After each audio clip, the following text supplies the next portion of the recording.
Baik, bismillah, alhamdulillah, wassalatu wassalamu ala rasulillah wa ala alihi wa sahbihi wa man wala. Al-Imam Ibnul Qayyim rahimahullah dalam Zadul Ma'ad menjelaskan bahwa mencipta dan memilih adalah hak Allah Subhanahu wa ta'ala. Semua yang Allah ciptakan pasti ada manfaatnya, secara langsung maupun tidak. Dan hak Allah untuk kemudian memilih-pilih. Al-Imam Ibnul Qayyim memberikan contoh langit yang berlapis 7 itu. Kenapa kok 7? Yaitu hak Allah untuk menciptakan dan menentukan 7 lapis. Kemudian Allah menciptakan malaikat. Ada di antara malaikat-malaikat itu yang Allah pilih untuk tugas-tugas khusus. Malaikat Jibril, malaikat Mikail, malaikat Israfil. Di antara semua manusia yang Allah ciptakan ada yang dipilih menjadi seorang nabi, seorang rasul, bahkan ada yang ulul azmi, dan juga sebagai al-khalil, lebih dekat lagi dengan Allah Subhanahu wa ta'ala. Kita lanjutkan.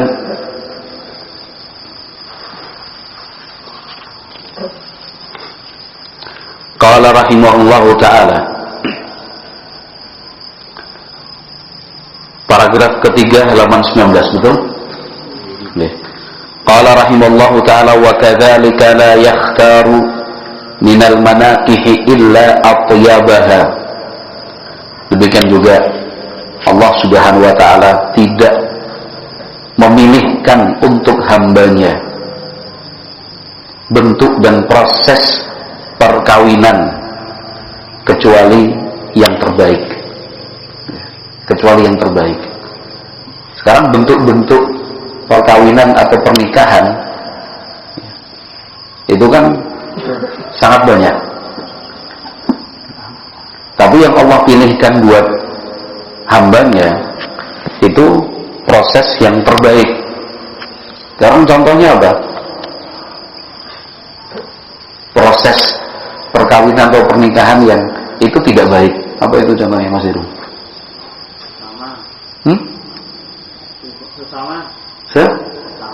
Sesama jenis maksudnya. Termasuk juga sesama jenis. Di kalangan orang-orang kafir, perkawinan sesama jenis itu sesuatu yang lumrah. Di Eropa, terutama di Belanda, karena pusat pusat LGBT, perkawinan sejenis itu ya di Belanda, dan itu disahkan. Ya, tokoh-tokohnya, artis-artisnya, ya, itu terang-terangan melakukan pernikahan sejenis perempuan dengan perempuan, laki-laki dengan laki-laki. Contoh yang lain, Mas Widi? Ya, cocok ini Pak Kamilan sama Pak Widi ini. Ya, perkawinan kontrak. Betul, itu juga. Contoh yang lain, Mas John? Hamil di luar nikah. Betul juga, Mas John. Ya, itu nggak boleh. Itu bukan cara yang baik. Satu lagi, Adnan. Apa? Apa, Nan? Pernikahan yang tidak baik, apa? Mut'ah. Ya, itu juga masuk kategori kawin kontrak itu. Satu lagi yang saya inginkan dalam pikiran saya sekarang ini, bisa dibaca enggak? Itu beberapa suku masih melakukannya. Apa? Beda agama juga termasuk.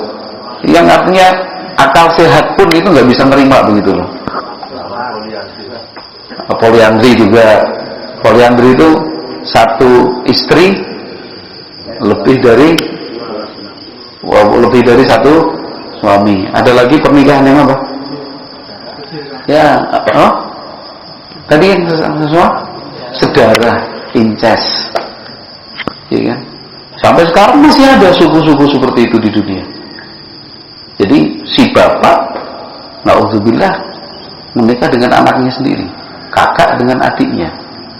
Itu kan, ini beberapa contoh, padahal banyak sekali bentuk-bentuk pernikahan itu, perkawinan lah kalau kita bahasakan.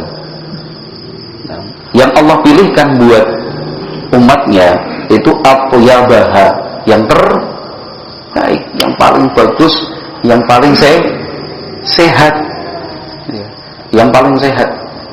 Karena pernikahan-pernikahan seperti itu, semua pernikahan yang diharamkan bentuknya itu pasti mendatangkan madhar, pasti itu, pasti.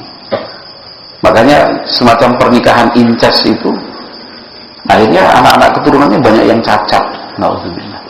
Banyak yang mengalami kelainan mental. Itu sudah, itu memang dilarang kok, nggak boleh. Jangankan untuk manusia, hewan dan binatang pun yang dikawinkan secara incest, hasilnya gimana Mas Nur? Jelek. Lele itu berantakan. Itu lele. Saya dapat informasi ini, satu dari Mas Nur, dua dari Mas Nanang itu. Jadi, oh begitu ya Mas. Sebelumnya saya juga nggak tahu. Tapi ternyata yang namanya kambing dengan kambing dikawinkan dan incest, hasilnya pasti jelek. Burung dengan burung dan itu incest, artinya itu sebenarnya kakak sama adik, gitu kan? Makanya yang terbaik ya dicarikan dari jalur yang lain. Begitu Mas Nur ya. Lele saja bisa rusak. Nah, ini betapa sayang dan cintanya Allah kepada umat. Baik. Wa minar raihati illa atyabaha wa azkaha. Sekarang aroma dan bau. Ar-raihah itu aroma dan bau. Allah tidak memilihkan kecuali yang paling baik, yang paling wangi, wa azkaha, yang paling bersih. Jadi artinya apa? Yang dimaksud ini minyak wangi. Minyak wangi pun yang terbaik apa? Yang terbaik apa? Misik. Tapi misik yang asli. Kalau cuma misik-misikan banyak dan dijual murah. Yang misik-misikan bukan membuat orang ketika mencium aroma dan wanginya itu, kalau wangi itu kemudian tenang, itu malah bujir bunek begitu. Tapi minyak misik yang sesungguhnya, minyak misik yang asli itu terbuat dari apa? Sangat mahal sekali minyak misik itu. Yang asli terbuat dari apa Pak Eko? Dari apa? Ya betul. Apanya? Bukan, lain lagi. Misik dari apa? Kijang atau rusa. Jadi ada bagian tertentu di badan itu, makanya mahal sekali. Itu kalau dipakai 2 minggu, 3 minggu gak hilang-hilang wanginya. Yang asli loh ya. Tapi kan sekarang ada yang buatan pabrik, ada yang campuran zat kimia. Kalau yang asli, Masya Allah, minyak misik.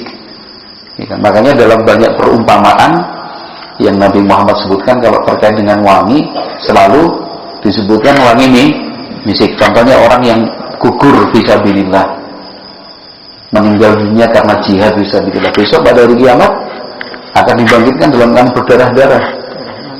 Iya, darahnya merah tapi baunya bau misik.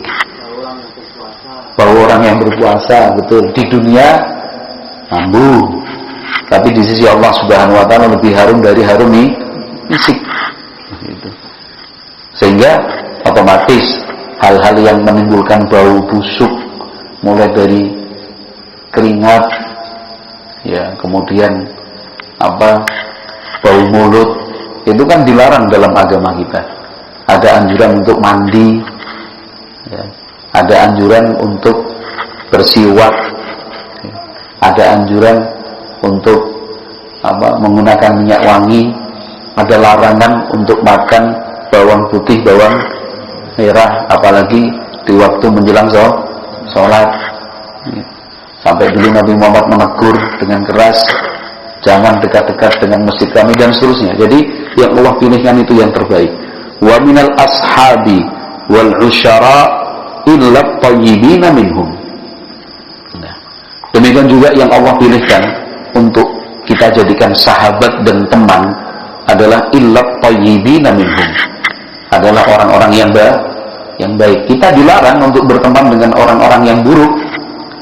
Kita diharamkan bahkan untuk berkumpul dengan orang-orang yang fasik. Kita dianjurkan dan diperintahkan berteman itu dengan orang-orang yang baik. Ini semua aturan dari Allah Subhanahu wa taala. Wa min hahuna, dari sini, yu'lamu, bisa diketahui, ittirarul ibadi fauqa kulli dhi daruratin ila ma'rifatir rasuli wa ma jaa bihi. Dari sini bisa disimpulkan betapa butuhnya hamba. Ittirar itu sudah kebutuhannya dalam kondisi yang darurat, betul-betul membutuhkan. Fauqa kulli dhi daruratin, di atas semua kebutuhan-kebutuhan yang ada. Ya. Untuk apa? Ila ma'rifatir rasul, untuk mengetahui dan mengenal Rasulullah sallallahu alaihi wasallam, wa ma jaa bihi, dan apa yang beliau ajarkan. Ya. Sekarang kita punya kebutuhan-kebutuhan yang bersifat darurat. Makanan, minuman, pakaian, tempat tinggal, kesehatan, ekonomi, keamanan, semua itu kan namanya darurah. Darurah itu apa? Sesuatu yang diperlukan dan tidak bisa lepas, makanya disebut darurat.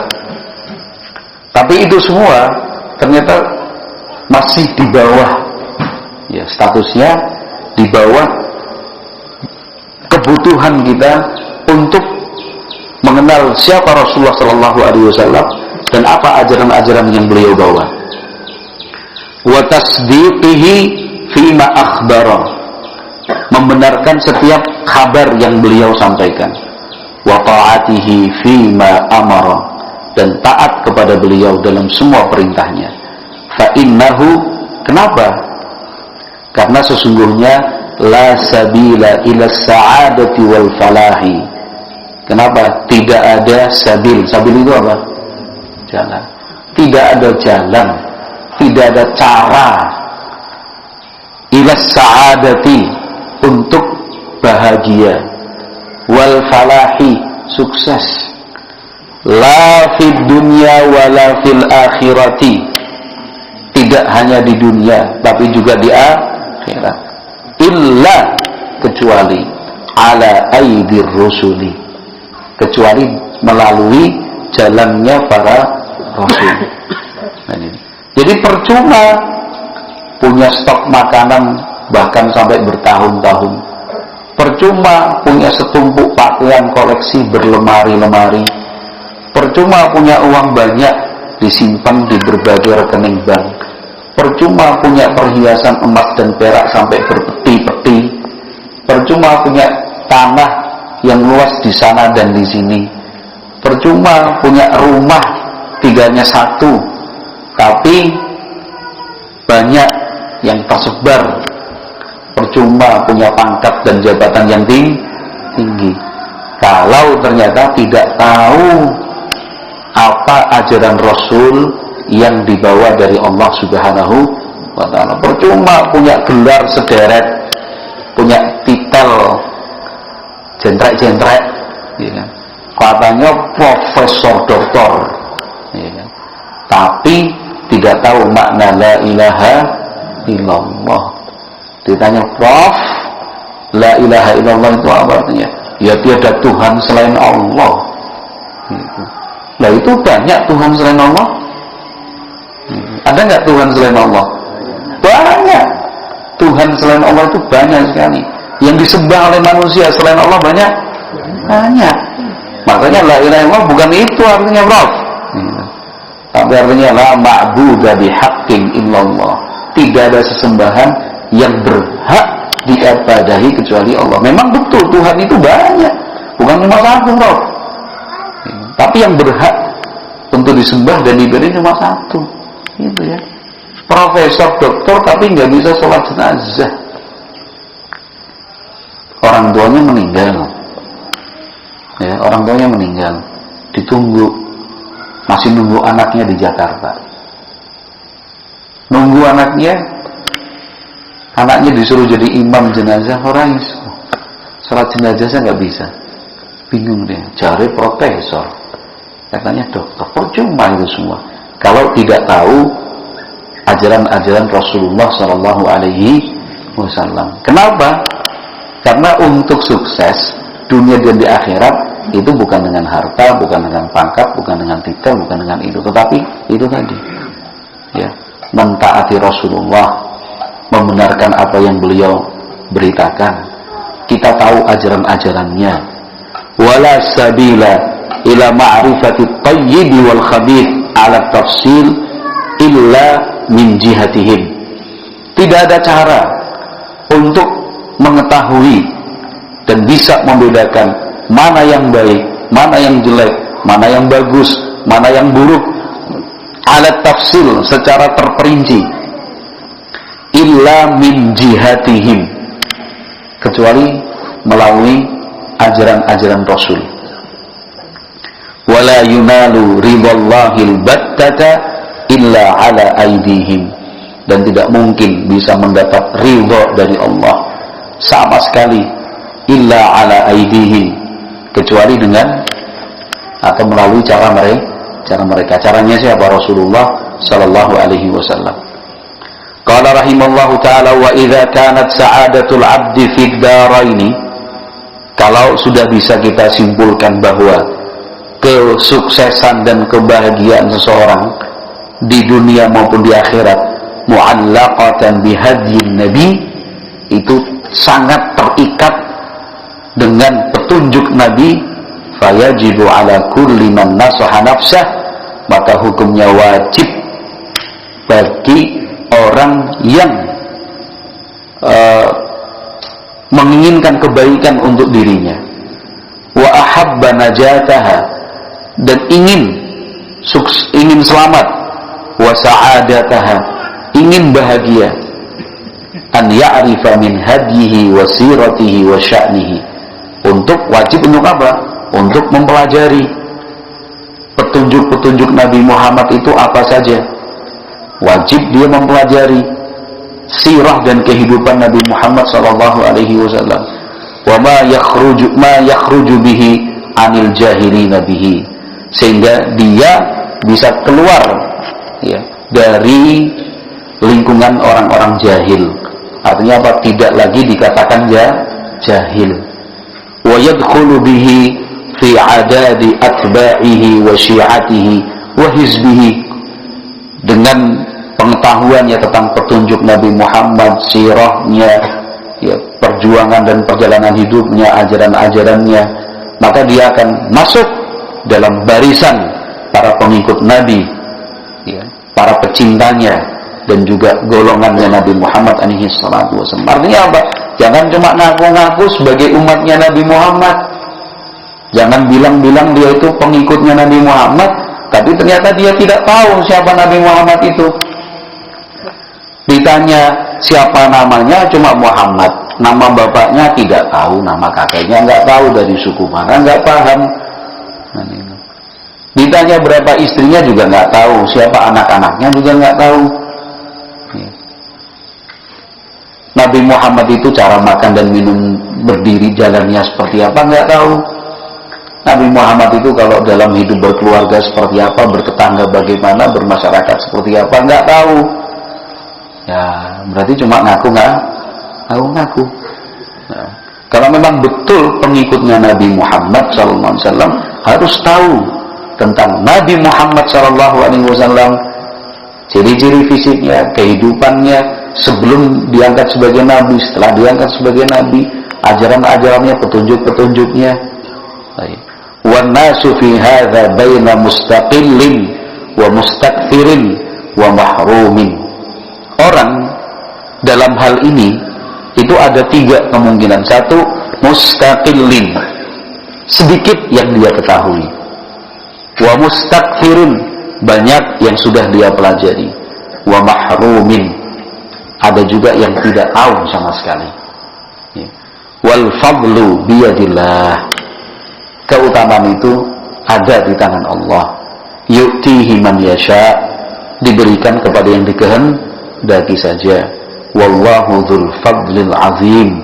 Allah itu adalah zat yang maha memiliki keutamaan yang sangat besar. Jadi bersyukurlah ketika kita diberi kesempatan, dibukakan hati untuk mempelajari ajaran-ajaran Nabi Muhammad sallallahu alaihi wasallam. Wa hadhihi kalimatun yasiratun. Berikut ini adalah beberapa keterangan yang singkat. Beliau bilang yasirah itu singkat. Padahal berapa jilid? 4 jilid. Ya, makanya bagi beliau karena singkat itu ya bisa ditulis dalam perjalanan, singkat aja. Ya. La yastaghni an ma'rifatiha. Ya. Man lahu adna himmatin. Orang yang punya semangat walaupun sedikit. Adna himmah, adna itu paling sedikit. Orang yang punya kesadaran, semangat sedikit saja, walaupun secuil, itu tidak akan pernah merasa cukup. La yastaghni, tidak pernah merasa cukup dan tidak pernah merasa puas untuk mengetahuinya. Ila ma'rifati nabiyhi sallallahu alaihi wasallam wa siratihi wa hadihi, mengenal nabinya, mengenal sirahnya, mengenal petunjuknya. Karena satu dari 3 pertanyaan yang harus dijawab di alam kubur nanti adalah man nabiyuk, nabimu siapa? Kalau dalam riwayat yang lain akan ditanyakan, kamu tahu siapa dia? Kamu kenal siapa dia? Itu ada riwayat menyatakan seperti itu. Itu nanti akan kita baca di Hadil Arwah ila biladil afrah. Pertanyaannya seperti itu. Kamu tahu siapa dia? Yang dimaksud dia itu siapa? Nabi Muhammad SAW. Nggak tahu saya siapa dia. Iktadahal khatirul makdud ala ujarihi wa bujarihi. Ya. Ini apa namanya? Beliau tulis iktadaha itu didorong oleh al-khatir, pikiran, al-makdud, pikiran yang sedang gelisah, ala ujarihi wa bujarihi, dengan semua keterbatasannya. Ini istilah ma'al bidha'atil muzjati, itu pun hanya dengan bekal yang sangat sedikit. Artinya apa? Untuk menulis kata-kata singkat ini, Ibnu Qayyim mengatakan dan mengakui ini gak ada fasilitas yang menunjang, yang cukup, karena ditulis dalam perjalanan. Allati la tuftahu laha abwabus sudud, ya, wala yatanafasu fiha almutanafisun. Artinya beliau dengan tawadhu'nya, dengan rendah hati mengatakan, wah ini sebenarnya masih belum cukup untuk membuka. La tuftah laha, artinya dengan tulisan ini sebenarnya masih belum cukup untuk membuka abwabus sudud, pintu-pintu kebaikan. Wala yatanafasu fihal mutanafisun, dan tidak pantas untuk kemudian diperlombakan dan dicari-cari oleh orang. Ma'a ta'liqiha, itu pun dengan memberikan catatan fi hali safarin la iqamatin. Dalam muqaddimah beliau katakan buku ini ditulis fi hali safar. Apa artinya fi hali safar? Ketika sedang safar.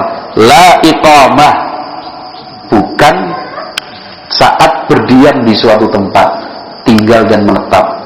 Wal qalbu bi kulli wadin minhu syu'batun, sementara hati, yang namanya hati itu bi kulli wadin minhu syu'bah, tiap lembah itu ada cabangnya. Maksudnya apa? Hati itu di saat perjalanan itu pasti mikir kemana mana, nggak bisa konsentrasi. Beda kalau nulisnya di kamar menulis, beda kalau misalnya di perpustakaan, beda nulisnya kalau memang di ruang khusus. Ini enggak. Wal himmatu qad tafarraqat syadara madara, sementara keinginan yang kuat itu sudah tercerai-berai. Artinya apa? Sebenarnya tidak fokus beliau menulis, tapi luar biasanya diteliti, ternyata kekeliruan atau kesalahan data itu bisa dihitung, sangat-sangat sangat-sangat luar biasa kitab ini. Wallahu a'lam bishawab. Itu mukaddimah. Besok pagi kita akan lanjutkan. Kita mulai di faslun fi nasabihi. Kita akan mulai tentang nama dan nasab Nabi Muhammad sallallahu alaihi wasallam, kemudian ibu yang mengandung beliau dan juga ibu yang pernah merawat dan menyusuinya, kemudian seterusnya lah bismillah. Wallahu a'lam bishawab. Mungkin besok pertemuan terakhir, karena besok siang saya menemani Pak Dimingin sama menemani Pak Daris untuk berangkat umroh, nanti tolong dirembuk Mas Heri, Mas Siswanto, Pak Abu Ahmad untuk jadwal kajian paginya selama kami umroh sampai kami kembali nanti insyaallah dengan selamat tadi mungkin ya. Insyaallah. Nanti mudah-mudahan ya jangan libur Mas Heri. Mudah-mudahan jangan libur. Wallahu a'lam bishawab. Kita cukupkan sekian. Subhanakallahumma wa bihamdika asyhadu an la ilaha illa anta astaghfiruka wa atubu ilaik. Walhamdulillahirabbil alamin.